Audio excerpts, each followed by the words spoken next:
First week, I'll believe it when I see it. Now, that idea is not new. When the Aquino government came in 4 years, almost 5 years ago now, that was one of the first ideas they mooted, i.e. to privatize PACCOR. And in fact, my company had submitted a proposal to the board of PACCOR to conduct the feasibility of a privatization exercise and what sort of value PACCOR could derive from the privatization of their casinos.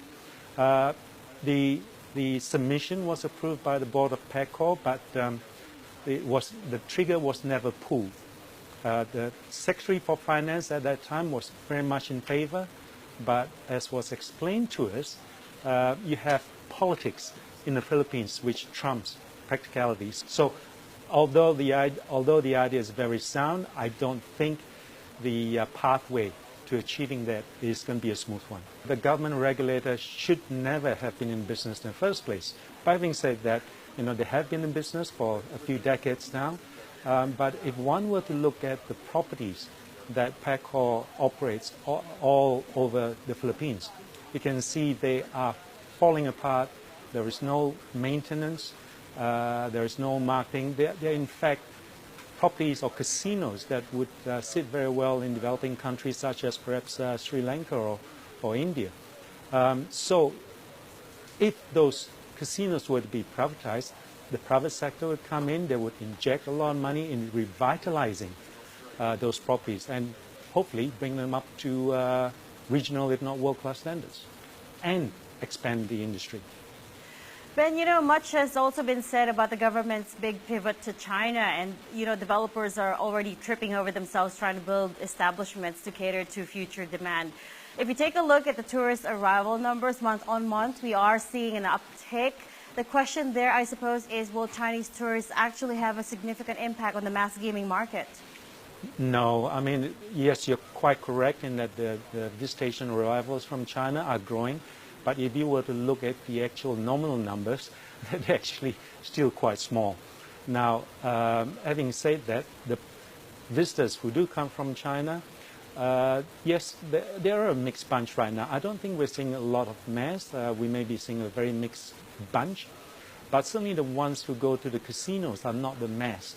They are the VIP segments.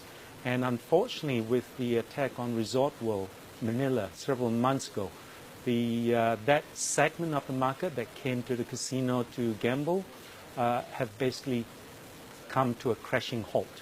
So the cancellations by the international VIPs in post the Resort World Manila attack has basically been huge and significant.